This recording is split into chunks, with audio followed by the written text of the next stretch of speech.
ശാരീരികമായിട്ടും മാനസികമായിട്ടുമുള്ള ഒരു ആരോഗ്യത്തിനെ പ്രതി തുടങ്ങിയ ഒരു കാര്യം വളരെ ഇതെന്നെ ഇതിലേക്ക് കംപ്ലീറ്റായിട്ട് മാറാൻ പ്രേരിപ്പിച്ചത് ഡോക്ടർ വന്ദനയുടെ. ഞാനൊരു ഗവൺമെൻറ് സർവീസിലിരിക്കുന്ന ഡോക്ടറാണ്.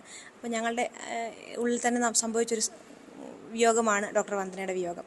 അപ്പോൾ അവളുടെ മരണത്തിന് ശേഷമാണ് ഇതിനെ ഇത്രയും സീരിയസ് ആയിട്ട് കാണാനും സ്വയം പ്രതിരോധം ഒപ്പം തന്നെ ഫിസിക്കലായിട്ടുള്ളതും മെൻ്റലായിട്ടുള്ളൊരു ഫിറ്റ്നസ് അങ്ങനെയാണ് ഞാൻ ഇതിലേക്ക് എത്തിയത്. കിക്ക് ബോക്സിംഗ് എന്ന് തിരഞ്ഞെടുക്കാൻ എന്താ കാര്യം?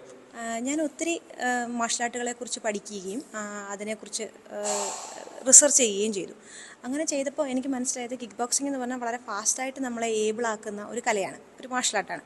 പിന്നെ ഞാൻ പർട്ടിക്കുലർലി ഈ പർട്ടിക്കുലർ പേഴ്സൻ്റെ അടുത്ത്, അതായത് ശ്രീ സന്തോഷ് കുമാറാണ് എൻ്റെ ഗുരു, കേരള കിക്ക് ബോക്സിംഗ് അസോസിയേഷൻ പ്രസിഡൻ്റാണ്. അപ്പോൾ നമ്മളൊരു കല പഠിക്കാൻ ഇതിനേക്കാൾ നന്നായിട്ട്, അതായത് കേരളത്തിലെ തന്നെ ഏറ്റവും ബെസ്റ്റായിട്ട് നിൽക്കുന്ന ഒരു പേഴ്സണാണ് അദ്ദേഹം. അപ്പോൾ അദ്ദേഹത്തിൻ്റെ അടുത്ത് എത്തിപ്പെടാനുള്ളൊരു വഴിയായിട്ടാണ് ഞാൻ കിക്ക് ബോക്സിംഗ് എന്നുള്ള രീതിയിൽ എത്തിയത്.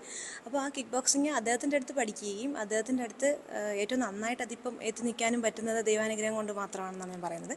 അപ്പോൾ അതുകൊണ്ടാണ് ഞാൻ കിക്ക് ബോക്സിംഗ് തിരഞ്ഞെടുത്തത്. ഏറ്റവും നല്ലൊരു ഗുരു, ഏറ്റവും നല്ല രീതിയിലുള്ളൊരു ഗൈഡൻസ്, അതിനുവേണ്ടിയാണ് ഞാൻ കിക്ക് ബോക്സിംഗ് തന്നെ മാറിയത്. സാധാരണ ചെറിയ പ്രായത്തിലൊക്കെ ആളുകൾ ചെയ്യാറുണ്ട്, പലതരം ഇതിലേക്കൊക്കെ പോകാറുണ്ട്. പക്ഷെ ഒരു പ്രായം കഴിഞ്ഞ് പിന്നെ അതിലേക്ക് ഇറങ്ങുമ്പോൾ ആശങ്കകൾ ഉണ്ടായിരുന്നു. എന്തൊക്കെയായിരുന്നു അത്? അയ്യോ, ആശങ്കകൾ മാത്രമേ ഉള്ളായിരുന്നു. ഞാൻ 2 സിസേറിയൻ കഴിഞ്ഞതാണ്. എൻ്റെ ഇളയ കുട്ടിക്ക് 4 വയസ്സേ ആയിട്ടുള്ളൂ.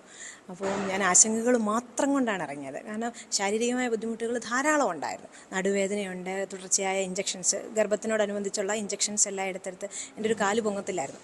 അപ്പോൾ അത്രയും വലിയ ഒരു ബുദ്ധിമുട്ടിൽ ഇങ്ങനൊരു കാര്യത്തിന് വേണ്ടി ഇറങ്ങുമ്പോൾ എന്നേക്കാളേറെ എൻ്റെ കുടുംബത്തിനായിരുന്നു ആശങ്കകൾ വളരെയേറെ ഉണ്ടായിരുന്നത്. പക്ഷെ പിന്നെ വരുന്നിടത്ത് വെച്ച് കാണാം, പിന്നെ നല്ലൊരു കൈകളിലാണ് എത്തിയിരിക്കുന്നതെന്ന് തോന്നി. അപ്പം അങ്ങനെ എത്തിയപ്പോൾ ആ ഒരു രീതിയിലെ ആശങ്കകൾ പതുക്കെ ഒന്നൊന്നായിട്ട് മാറിപ്പോയി എന്ന് വേണം പറയാൻ.